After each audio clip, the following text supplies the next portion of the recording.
जनसत्ता संपादकीय गति 110 शब्द प्रति मिनट। Be ready. 3, 2, 1 स्टार्ट। 5 राज्यों के विधानसभा चुनावों के मद्देनज़र डीजल, पेट्रोल, घरेलू गैस और सीएनजी की कीमतों में बढ़ोतरी रोक दी गई थी। इसलिए कयास लगाए जा रहे थे कि चुनाव नतीजों की घोषणा के बाद इनकी कीमतों में भारी उछाल आएगा। हालांकि तेल कंपनियों ने एकदम से बढ़ोतरी नहीं की है, मगर करीब 3.5 महीने बाद फिर से कीमतें बढ़नी शुरू हो गई हैं। कुछ दिनों पहले सीएनजी की कीमत 50 पैसे प्रति किलोग्राम बढ़ गई। डीजल की थोक बिक्री में 25 रुपये लीटर की बढ़ोतरी की गई। अब खुदरा कीमतों में करीब 80 पैसे की बढ़ोतरी की गई है। इस तरह पेट्रोल की कीमतें भी करीब 80 पैसे बढ़ी है। घरेलू गैस के सिलेंडर पर 50 रुपये की बढ़ोतरी की गई है। इन कीमतों में इजाफा स्वाभाविक रूप से अपेक्षित था, क्योंकि अंतर्राष्ट्रीय बाजार में कच्चे तेल की कीमतें $130 के आसपास पहुंच गई, जो अब तक की सर्वाधिक है। उधर रूस और यूक्रेन के बीच चल रहे युद्ध की वजह से भारत के तेल आयात पर संकट गहरा गया है।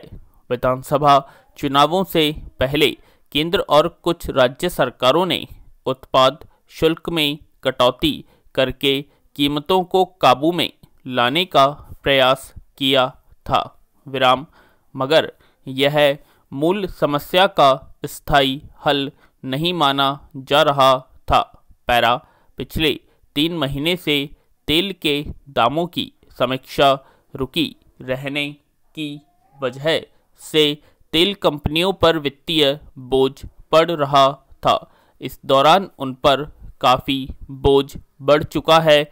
उनकी भरपाई कीमतों में बढ़ोतरी के जरिए ही संभव है। मगर सरकार ने थोक बिक्री के जरिए इसे साधना उचित समझा है, जिसके चलते एक प्रकार की विसंगति पैदा हो गई है। इस तरह औद्योगिक उत्पादन का खर्च और वस्तुओं की कीमतें बढ़ने की संभावना पैदा हुई है। इन सब में उपभोक्ता पर सबसे अधिक मार घरेलू गैस की कीमतें बढ़ने से पड़ रही है। सामान्य नागरिकों को अपने वाहन आदि के लिए तेल बेशक न खरीदना पड़ता हो, पर ईंधन के लिए गैस सिलेंडर का रोजमर्रा इस्तेमाल करना चाहता है। अब सिलेंडर की कीमत 1000 रुपये के आसपास पहुंच गई है। केंद्र ने उज्ज्वला योजना के तहत गरीब परिवारों को मुफ्त सिलेंडर देने की उपलब्धि लंबे समय तक गिनाई थी, मगर वह सिलेंडर अब लोगों के गले की फांस बन चुका है। न तो वे उसे छोड़कर पारंपरिक ईंधन का विकल्प चुन पा रहे हैं और न उसमें गैस भराने का पैसा जुटा पा रहे हैं। व्यावसायिक सिलेंडर की कीमत में कुछ दिनों पहले 100 रुपये से अधिक की बढ़ोतरी की गई थी। ईंधन की कीमतों में बदलाव का असर सीधे लोगों की रोजमर्रा की जिंदगी पर पड़ता है। न सिर्फ खाना पकाने के खर्च पर, बल्कि बहुत सारी उपभोक्ता वस्तुओं की कीमतों में उछाल दर्ज होता है। खुद सरकार महंगाई पर काबू पाने के सारे तरीके आजमाने के बावजूद इसकी चुनौतियों से पार नहीं पा सकी है। खुदरा महंगाई अब तक के सर्वाधिक अंक पर पहुंच चुकी है। दूसरी ओर लोगों की क्रय शक्ति क्षीण होती गई है।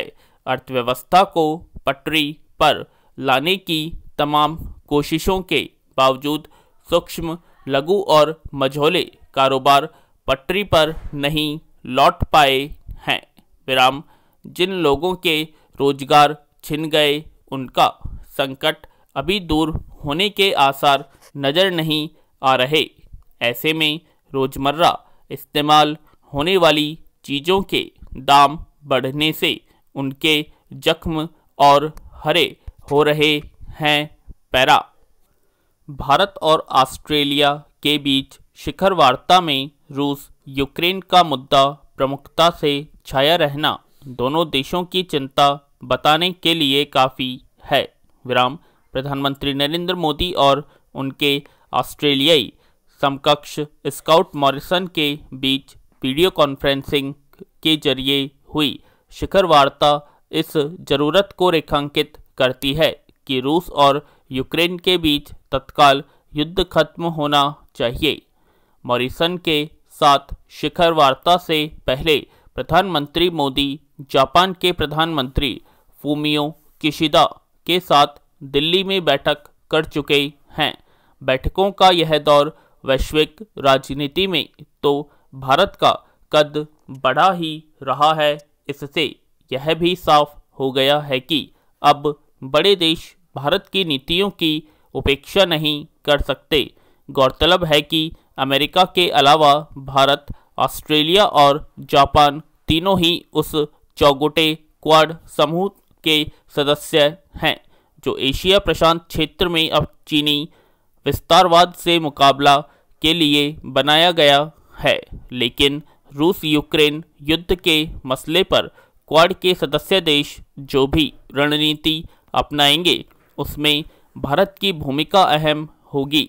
विराम। हालांकि जिस तरह अमेरिका, जापान और ऑस्ट्रेलिया खुलकर रूस के खिलाफ उतर हुए हैं, वहीं भारत ने अपने को तटस्थ रखते हुए देश हित में कदम उठाने की नीति को प्रमुखता दी है। पैरा। गौरतलब है कि रूस यूक्रेन की जंग अब दुनिया के ज़्यादातर देशों के सिरदर्द बनती जा रही है।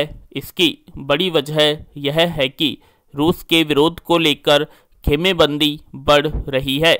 अमेरिका और कई यूरोपीय देशों के साथ जापान और ऑस्ट्रेलिया भी रूस के खिलाफ है। चीन सहित कुछ देश रूस के साथ है। तुर्की और पाकिस्तान जैसे देश मध्यस्थता की बात कर रहे हैं, जबकि भारत अभी तक किसी खेमे के साथ नहीं है।